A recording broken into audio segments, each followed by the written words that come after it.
Hey friends, Jay Riemersma here. If you've been watching the headlines, you may have read that we just passed Tax Freedom Day on April 9th. After nearly 100 days working just to pay their taxes, Americans are finally working for themselves. But very little about preparing our taxes for today's filing deadline feels like freedom to me. Congress has created a tax code that's nearly 10,000 pages long. It's going to take Americans several billion hours to prepare their taxes, and will force Americans to shell out well over $30 billion for tax software, tax preparers, postage, and other out-of-pocket costs. In this difficult economic cycle, tax reform should be at the top of Congress's to-do list.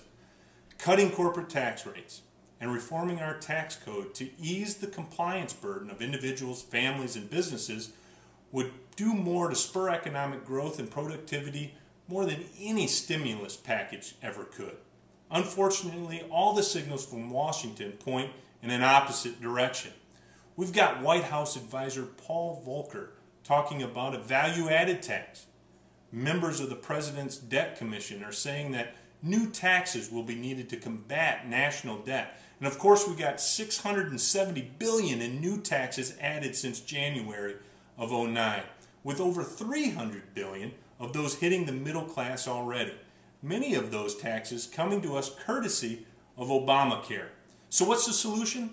Well, it's simple, but it's not easy. In the short term, we've got to start by making the Bush-era tax cuts permanent before they expire in 2011. If we don't, we're going to see one of the largest tax increases in American history. The child tax credit drops back to $500. The death tax that punishes family businesses comes roaring back to life at 55%, and the list goes on and on.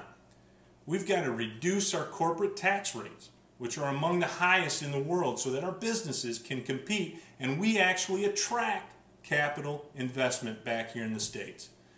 In the long term, we've got to simplify our tax code by moving away from a system that punishes hard work and investment, and explore alternatives that reward the American entrepreneurial spirit.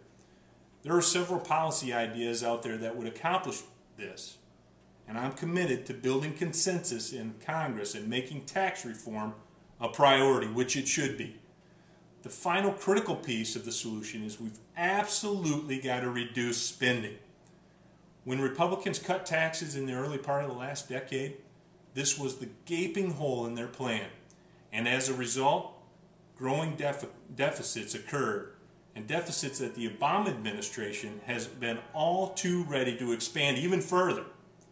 It's been said that the true rate of taxation is the rate of government spending, because whatever we spend, or in our case, borrow, we've got to eventually pay back.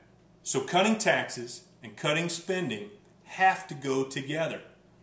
So there you have it, cutting taxes, cutting spending, and simplifying the tax code. That's real tax freedom, and that's what the path that I believe we need to take for a more secure, prosperous future. Thanks for watching and for your support, and God bless you and your family.